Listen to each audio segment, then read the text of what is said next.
First point cover किया था, income accrued and received in India और डीम टू बी अक्रूड और received in India. किसी income को इंडिया में अर्जित करना और उसको इंडिया में ही प्राप्त कर लेना, तो ऐसी इनकम को तीनों को टैक्स देना होता है। ऐसी इनकम के ऊपर तीनों, तीनों का मतलब चाहे वो रेसिडेंट हो या फिर वो ऑर्डिनरी या फिर नॉट ऑर्डिनरी, दो केस हम मालूम है इसके अंदर, या तो वो ऑर्डिनरी हो या फिर नॉट ऑर्डिनरी हो या फिर नॉन रेसिडेंट हो, उसका कोई सी भी कैटेगरी में वो पर्सन कवर होता हो, उसको टैक्स देना पड़ेगा ऐसी इनकम के ऊपर। ये हमारा पहला केस था।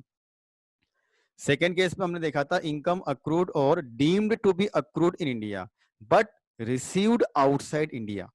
हमने इनकम को इंडिया में अर्न किया, इंडिया में कमाया, लेकिन उसको हमने रिसीव कहां पर किया, इंडिया के बाहर। ये सेकेंड नंबर का केस है।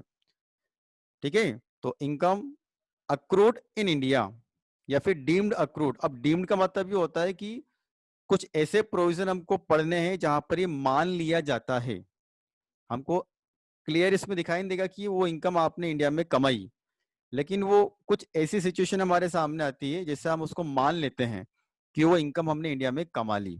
वो देखेंगे हम आगे यहाँ पर। तो इनकम इंडिया में अर्न की गई लेकिन इनकम को इंडिया के बाहर रिसीव किया गया, ऐसी इनकम के ऊपर तीनों कैटेगरी के पर्सन को टैक्स देना होगा, ऑर्डिनरी, नॉट ऑर्डिनरी या फिर नॉन रेसिडेंट, तीनों के लिए taxable taxable taxable. Third number case इसमें जो कवर हमें करना है, इनकम रिसीव्ड और deemed to be received in India but accrued outside India. Income को हमने अर्न किया इंडिया के बाहर लेकिन उसको हमने रिसीव किया इंडिया के अंदर। सेकेंड नंबर केस में हमने क्या देखा था, इंडिया इनकम को हमने इंडिया में अर्न किया बट रिसीव किया इंडिया के बाहर। थर्ड नंबर में उसका अपोजिट हो रहा है, इनकम को हमने कमाया तो भारत के बाहर, अर्न किया आउटसाइड इंडिया, बट उसको रिसीव कहां कर लिया, इंडिया में कर लिया। अभी कैसे पॉसिबल है, मान लीजिए कोई इनकम का सोर्स इंडिया के बाहर है, कोई जैसे मान लीजिए आप यहाँ पर कोई फैक्ट्री इंडिया के बाहर चलती है मिस्टर एक्स की, और मिस्टर एक्स इंडिया में रहते हैं, हाँ उनकी फैक्ट्री इंडिया के बाहर है, तो फैक्ट्री के अंदर प्रोडक्शन इंडिया के बाहर होगा, तो इनकम कहाँ अर्न की गई, इंडिया के बाहर, सर्विस कहाँ प्रोवाइड की गई, इंडिया के बाहर, गुड्स कहाँ बिका है, इंडिया के बाहर, लेकिन उस इनकम को मिस्टर एक्स ने इंडिया में रिसीव कर लिया, तो वो भी तीनों कैटेगरी के लिए टैक्सेबल मानी जाएगी। ठीक है, case number 4, income accrued outside India and also received outside India. ध्यान से इस केस को देखना, इनकम को भारत के बाहर अर्जित किया गया, भारत के बाहर कमाया गया, और इनकम को भारत के बाहर ही रिसीव किया जा रहा है, मतलब दोनों में से कोई सा भी इंसिडेंट भारत के अंदर नहीं हो रहा है। Income earn outside India, income received outside India.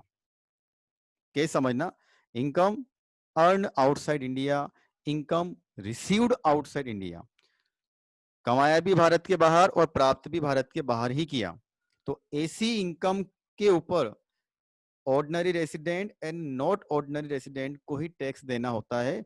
Non resident को यदि ये इनकम होती है तो उसे टैक्स नहीं देना होगा। ठीक है, उसे टैक्स नहीं देना होगा। अब इसमें एक छोटी सी कंडीशन है जो हमको समझनी है। हमने बोला income accrued outside India and received outside India, but जिस प्रोफेशन से या जिस बिजनेस से ये इनकम अर्न हो रही है, ये इनकम अर्न हो रही है, उस बिजनेस का कंट्रोल इंडिया के अंदर है। तो but derived from a business controlled in India और a profession setup in India. अब इसका मैं आपको एग्जांपल देके बताता हूं। एक चार्टर्ड अकाउंटेंट का ऑफिस मान लीजिए कि इंडिया के अंदर है, ठीक है, और वो चार्टर्ड अकाउंटेंट किसी फाइनेंशियल मैटर पर इंडिया से बाहर जाते हैं ऑस्ट्रेलिया, और ऑस्ट्रेलिया में जाकर के वो किसी बिल्डर को एक एडवाइस देकर आ रहे हैं, और उसके बदले उन्होंने 1 लाख रुपए की अपनी फीस चार्ज की, और वो फीस उन्होंने इंडिया के बाहर ही रिसीव कर ली। अब इसका आप इसको देखना ध्यान से कि सर्विस कहाँ प्रोवाइड की गई, इंडिया के बाहर, क्योंकि उन्होंने जो एडवाइस दी है वो कहाँ दी है, इंडिया के बाहर। वो कहाँ गए, इंडिया के बाहर, ठीक है। और उसकी जो फीस थी वो कहाँ मिली उनको, इंडिया के बाहर।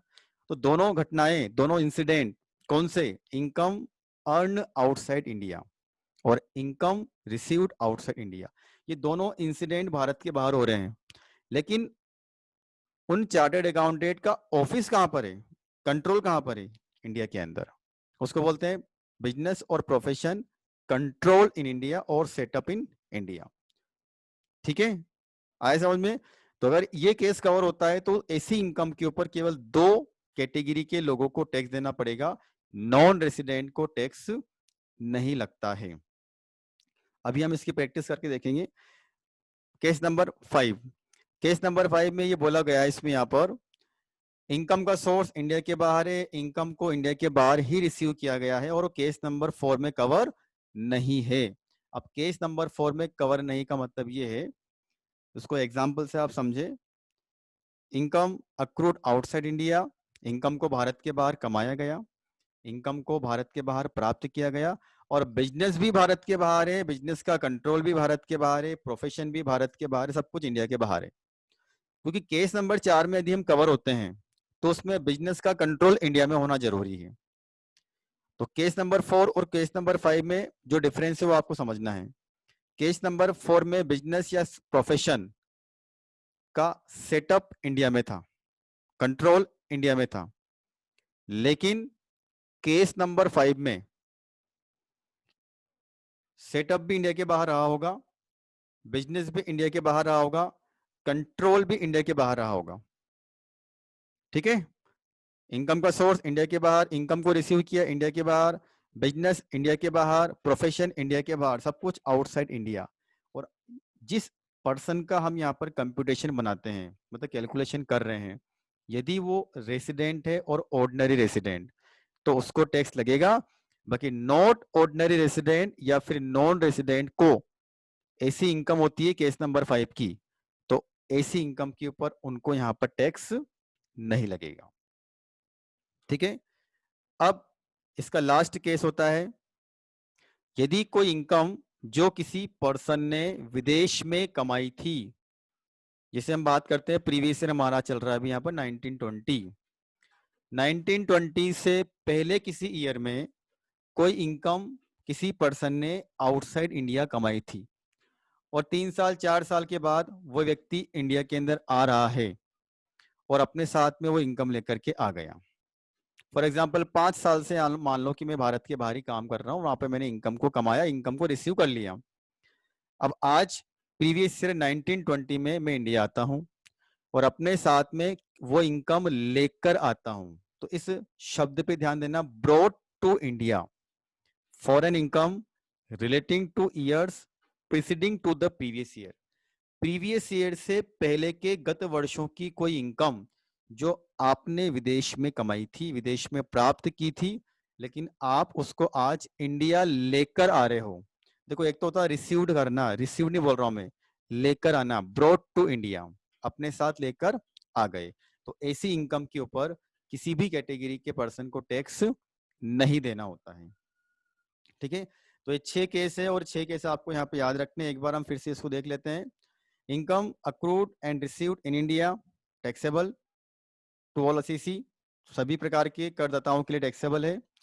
Income accrued in India but received outside India, सभी के लिए taxable. Income accrued outside India but received in India, सभी के लिए टैक्सेबल। और case number 4, income accrued outside India, income received outside India but business in India, 2 category के लिए taxable है। Point number 5, income accrued outside India, income received outside India, business outside India, profession outside India, control outside India, only ordinary resident के लिए taxable. और income of last year brought to India not taxable to any category, किसी के भी लिए यहाँ पर taxable नहीं मानी जाएगी केस नंबर 6 में।